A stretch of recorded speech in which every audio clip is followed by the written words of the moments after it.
バイオテロ。それはまさに今そこにある恐怖。ウイルスが悪用され、悲惨な事件や事故が次々と起きているのです。この状況を救ってくれるのは誰でしょう。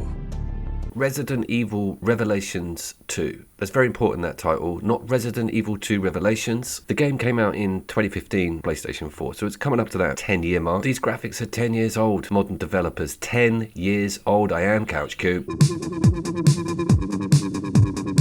Now, as we move through the contents of this video, I know that some of you, not all of you, are going to feel obligated to remind me that this game is running at a very strange aspect ratio in local co-op. I just want to be the first to say I love it when it gets pointed out, because I'm the last person to ever spot this aspect ratio after recording 15 plus hours of footage.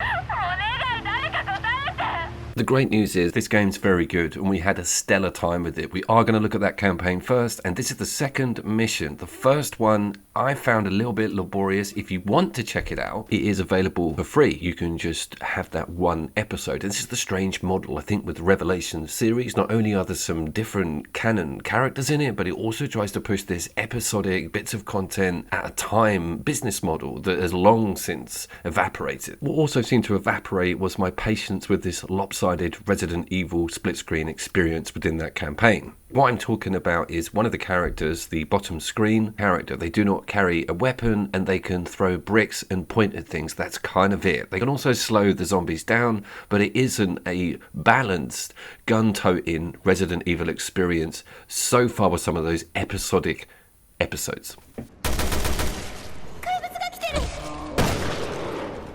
So it's kind of the helper model. We were discussing this, and it is actually quite handy. Couples normally have at least one member being completely inept with video games, right? So it's easy to have someone helping out as opposed to being a sort of mainstay 50-50 responsibility character. A game that pulls this off fantastically is Child of Light, which is a Western JRPG style Ubisoft game. Can you believe this? I will link it. It's very, very good.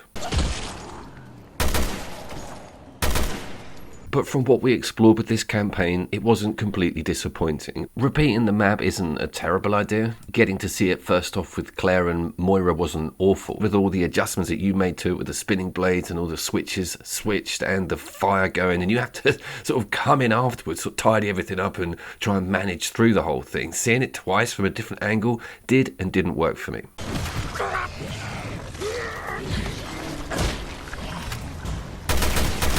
What did work for me though, these absolutely amazing enemy types, really different from some of the Resident Evil predecessors. They jump and lurch forward, some of them have armor. This dude has to have his weak spot highlighted by that annoying kid, otherwise you'll just waste loads of ammo on a limb that is redundant. That's a cool idea, and getting that popping and an insta-kill on it, and the chases in the woods and forest, almost a little bit of choice with some of those maps. It all felt reasonably healthy. However, if you have played that Resident Evil 5 local co-op campaign, then if you know, you know.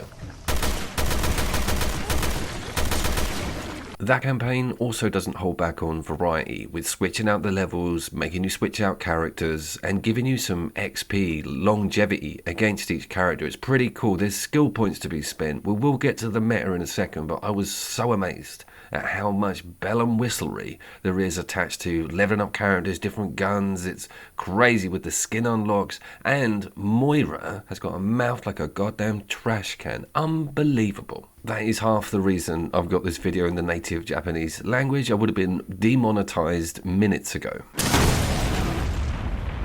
What is the revelation? Well, that one's quite tough. You can dodge now on circle. It's actually got a massive immunity window and is a little bit OP and feels weird for a Resident Evil game, but it's there. I mean, it's not Resident Evil 6. You can't do a roly-poly in midair and then come out with some kung fu. And also this completely like unrecognizable story and setting. It's all like adjacent to the main Resident Evil story, I think. Don't quote me on that. I just didn't see any recognizable branding or names or stuff within the Raccoon City canon. Oh god, have I just opened the gates of hell in the comments?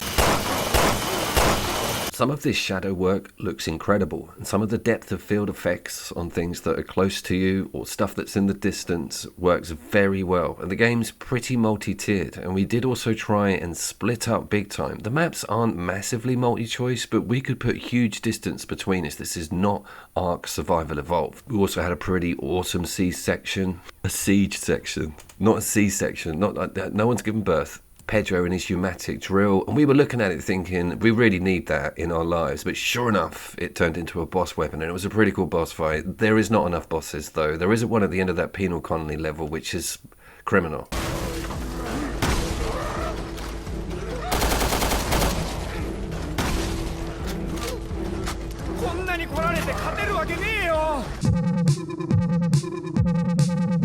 "5 minutes, you made us wait 5 minutes before you got to the cool bit." I know, I'm embarrassed. I apologise for trying to make people watch my videos. Plus, no one's here. But it doesn't matter, because we got Raids, which is a mercenaries mode in disguise. You might as well disguise it. It's not like it's a massive popular name within the franchise. Hide it up, call it Raids. Yeah, even keep the music the same.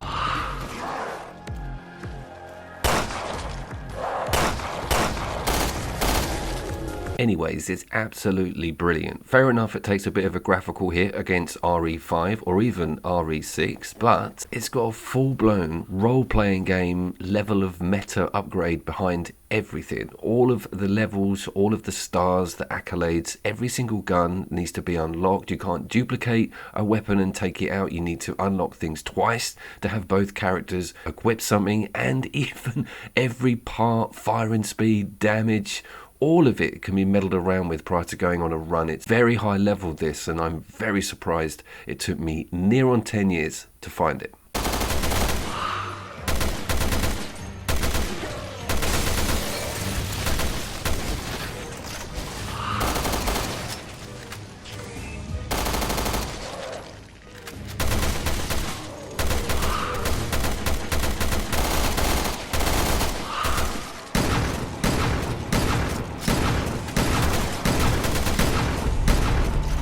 There are some slight differences. Obviously, this whole meta RPG thing is huge against the standard mercenaries mode, but also there's no timer. This is surprisingly cool. It does put it on in later stages, but initially you've just got to work your way through a number of enemies within a set area. You can leave prior to that if you get to the coin at the end, but all of the juice is in killing everyone and seeing what it's going to throw at you. And it does start adding all of these cool special infected in the further you get into unlocking all of those levels. And there's hunk and female hunk and unlockable playable characters. This one's going to stay on the hard drive for a while. I did want to touch on, and this is a little bit late in the video, but the health thing has got a bit of a change to it. Some Resident Evil games allow you both to heal if you're standing in the same sort of area. This one's very one and done. It's very solo with using that plant, and you can't combine green and red. I may have not just found a red plant yet, but that is big news on the Resident Evil circuit. Are we in agreement?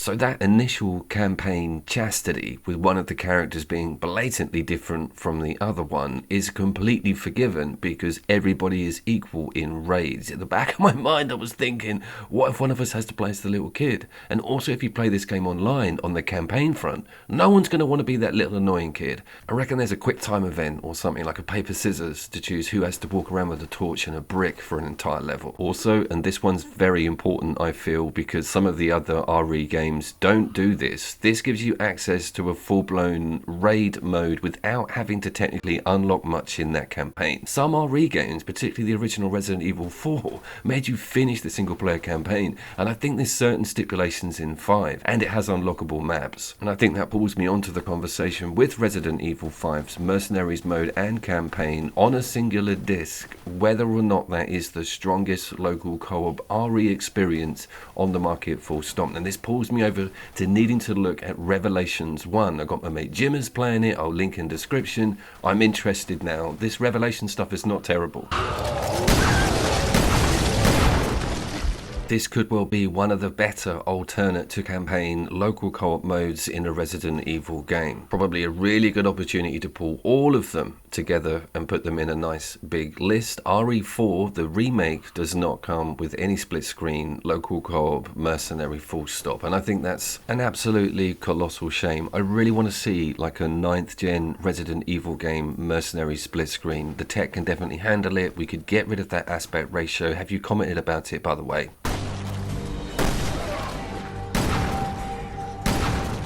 This level, as you can see, it switched the scenario out to us protecting one of those pillars against these like chimera pig dog things in the snow. I mean, that's how big the variety comes at you when you're playing this raid stuff. So top marks, 10 out of 10 on a local co-op level for that. The campaign, not so much. And stand by for some more Resident Evil local co-op content. I was Couch Coop. I will be seeing your ass down there.